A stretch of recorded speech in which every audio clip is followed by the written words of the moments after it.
धनात् धर्मः तथा सुखम।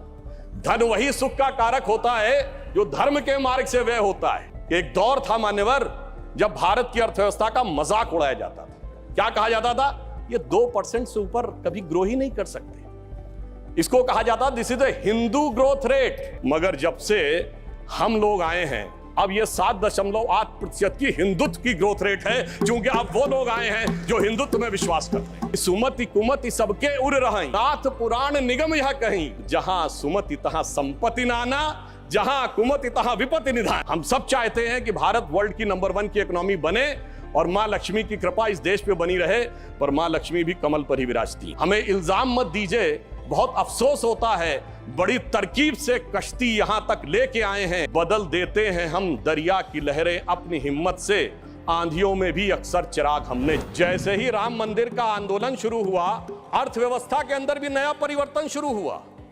90 से 92 का ही दौर है अर्थव्यवस्था में भी बदलाव का, भारत की अर्थव्यवस्था के खुलने का। यही वो दौर है जिस समय विवादित ढांचा भी गिरा और नेहरूवियन मॉडल भी समाप्त हुआ। यही वो दौर था जब खुदाई हुई और 70 खंबे निकले थे, जहां से साबित हो गया था कि श्री राम लला विराजमान के पास ही वो मंदिर है। 2019 में जब जजमेंट आया तो तब 1 बिलियन था, जब खंबे निकले तो फॉरेन एक्सचेंज रिजर्व 100 बिलियन था, अब मोदी जी के नेतृत्व में 500 बिलियन पहुंच गया।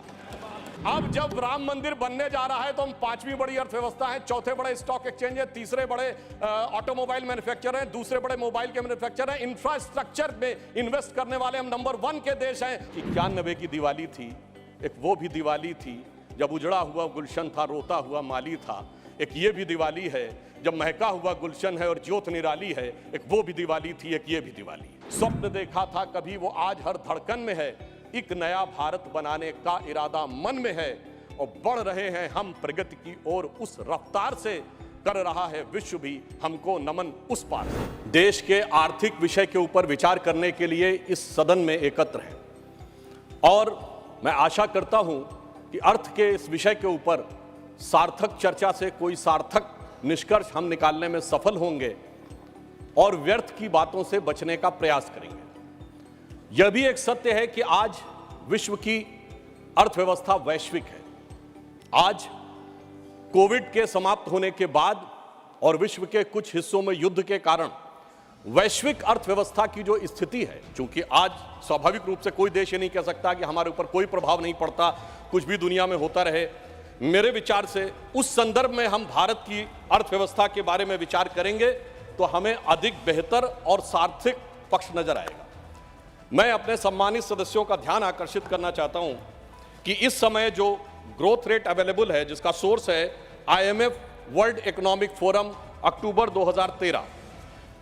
मैं छोटे मोटे देशों की बात नहीं कर रहा हूं, सामान्य देशों की बात नहीं कर रहा हूं। अमेरिका की 1.5 है %, European union 1.2, Germany 0.9, France 1.3, Italy 1.7, Spain 1.7, Japan 1, England 0.6, Canada 1.6 और अदर एडवांस कंट्रीज 2.2 और इसमें भारत 6.3। अब ये अक्टूबर 2023 का है और इतना ही नहीं मान्यवर, चुनौतियां कितनी बड़ी हैं इससे समझना चाहिए कि अमेरिका में सिलिकॉन वैली बैंक और सिग्नेचर बैंक, 2 बड़े बैंक डिफॉल्टर हो गए। चाइना में वहां की सबसे बड़ी रियल एस्टेट कंपनी एवरग्रांड डिफॉल्टर हो गई। यह सामान्य बात नहीं है। दुनिया के 2 बड़े देशों में इतनी बड़ी आर्थिक चुनौतियां हैं और उनके बीच में से मैं विनम्रता से पूछना चाहता हूं, हमारे यहां क्या कोई ऐसी स्थिति का आपको कोई उदाहरण मिला है? यह दर्शाता है कि इन विपरीत परिस्थितियों में हम किस प्रकार से आगे जा रहे हैं। अभी माननीय डेरेक ओब्रायन जी ने जो बात कही थी मनरेगा के संदर्भ में, तो मैं ये भी जरूर स्मरण कराना चाहता हूं कि भारत सरकार ने जो जानकारियां मांगी थी वो भी किस रूप में पश्चिम बंगाल की सरकार ने दी है वो भी सामने आ जाता तो और भी बेहतर था। अब मैं ये बताना चाहता हूं कि भारत के बारे में जब अगर IMF ने कहा है कि इंडिया की प्रोजेक्टेड ग्रोथ रेट 11.5% होगी, चाइना की 8% हो सकती है, यूएस की 5.1, ये वर्ल्ड इकोनॉमी को लीड करेंगे। अर्थात अब हम वर्ल्ड इकोनॉमी के लीडर के रूप में उभर कर सामने आते जा रहे हैं। और ये क्यों हुआ है? ये इसलिए हुआ है कि माननीय प्रधानमंत्री श्री नरेंद्र मोदी जी ने पिछले 9 वर्षों में जिस प्रकार की व्यवस्थित नीतियां बनाई हैं, मुझे स्मरण है कि जब जनधन अकाउंट खोलने की बात आई थी तो उस समय बहुत से अधिकारी वर्ग और व्यवस्था का वर्ग ये मानने को तैयारी नहीं था कि इतने जनधन अकाउंट खोले जा सकते हैं। आज 50 करोड़ से अधिक जनधन अकाउंट हैं और जिसमें सिर्फ धनवान लोगों के नहीं है, सामान्य लोगों के भी अकाउंट हैं। मान्यवर, 2013 में मैं अमेरिका के दौरे पे गया था। तत्कालीन भाजपा के राष्ट्रीय अध्यक्ष और वर्तमान रक्षा मंत्री राजनाथ सिंह जी के नेतृत्व में एक प्रतिनिधिमंडल में भारत को लेकर एक बड़ा ग्लूमी एटमॉस्फेयर था। वहां पे लोग कहते थे the success story of India is over, मगर हम लोगों ने उन्हें आश्वस्त किया था the success story of India is not over, success story of India is waiting for Modi ji to come into power. और आज अगर हम देखें तो वो साफ दिखाई पड़ रहा है। और मुझे यह भी याद आता है मान्यवर, जब मैं इंजीनियरिंग का छात्र था, एक दौर था जब भारत का, मैं 91 की बात कर रहा हूं, फॉरेन एक्सचेंज रिजर्व 1 बिलियन पे आ गया था। 2-2 बार रुपये का डिवैल्यूएशन हुआ था, सोना गिरवी रखा गया था। लोगों को याद होगा जुलाई अगस्त की बात, तो एक 91 की दिवाली थी, एक वो भी दिवाली थी जब उजड़ा हुआ गुलशन था, रोता हुआ माली था।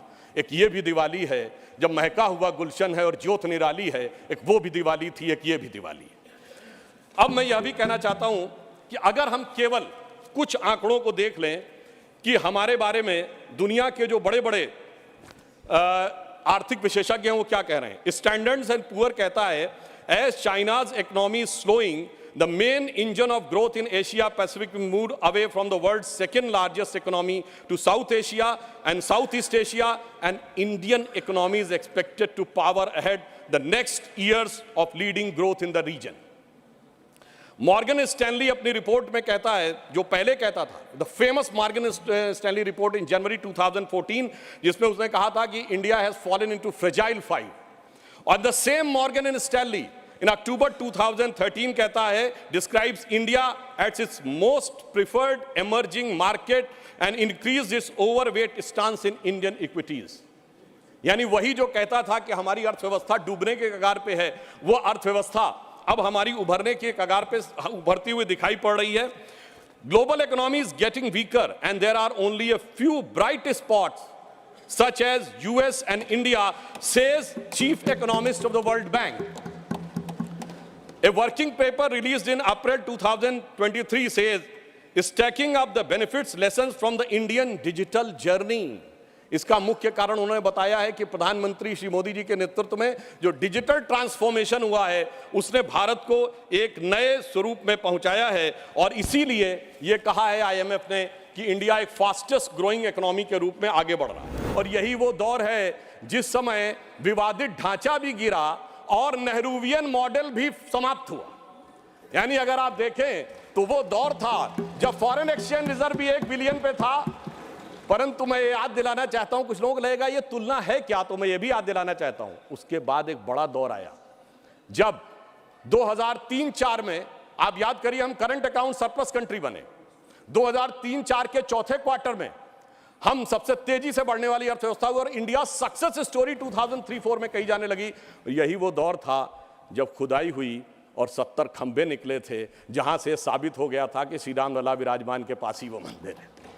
अब आप आइए साहब, उसके बाद 2019 में जब जजमेंट आया तो तब 1 बिलियन था, जब खंबे निकले तो फॉरेन एक्सचेंज रिजर्व 100 बिलियन था, अब मोदी जी के नेतृत्व में 500 बिलियन पहुंच गया।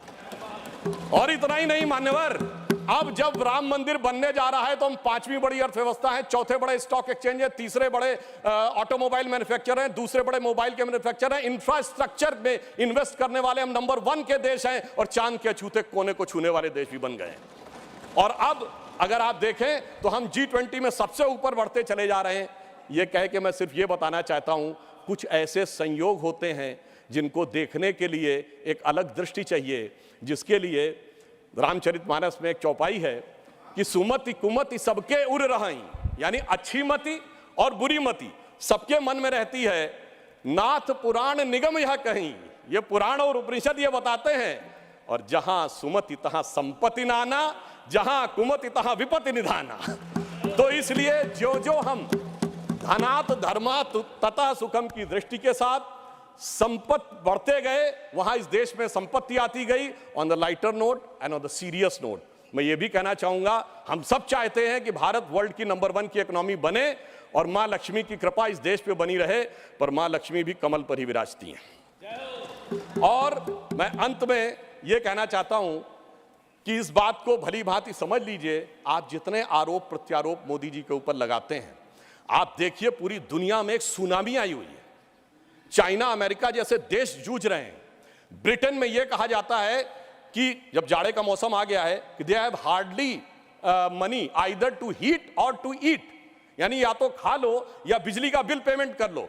उस दौर में, मैं अगल बगल वालों की बात नहीं कर रहा हूं कि श्रीलंका और पाकिस्तान में क्या हो गया। जनाब, हमारा कैप्टन कितनी कुशलता के साथ इस सुनामी से भरी लहरों में लेके जा रहा है, मगर क्या कह रहे हैं विपक्ष वाले, अरे अगल बगल के पलटे जहाजों को मत देखो, दूर दराज के डहते जहाजों को मत देखो, ये जहाज के अंदर मुझे कुछ हिचकोले क्यों नजर आ रहे हैं उसके ऊपर देखो।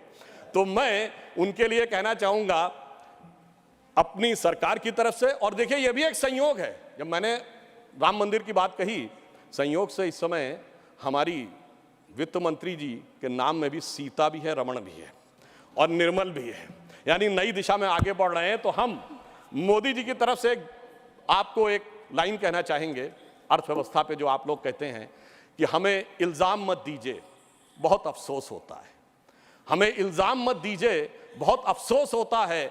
बड़ी तरकीब से कश्ती यहां तक लेके आए हैं, बदल देते हैं हम दरिया की लहरें अपनी हिम्मत से, आंधियों में भी अक्सर चिराग हमने जलाए हैं। और फिर मैं एक बिंदु और कहकर, एक पंक्ति और कह के बात को समाप्त करता हूं। G20 में जो लोगों ने देखा उससे बहुत साफ दिखाई पड़ रहा है कि अब हमारे साथी समझ पाए न समझ पाए, भारत की जनता उसे समझ रही है और वो उत्तरोत्तर उस दिशा में आगे आ रही है जो नए भारत का स्वप्न मोदी जी के नेतृत्व में साकार होता दिख रहा है। तो मैं ये कहता हूं कि स्वप्न देखा था कभी, वो आज हर धड़कन में है। हम अर्थव्यवस्था के जो स्वरूप में जा रहे हैं, स्वप्न देखा था कभी, वो आज हर धड़कन में है। एक नया भारत बनाने का इरादा मन में है और बढ़ रहे हैं हम प्रगति की ओर, उस रफ्तार से कर रहा है विश्व भी हमको नमन उस पार से। धन्यवाद।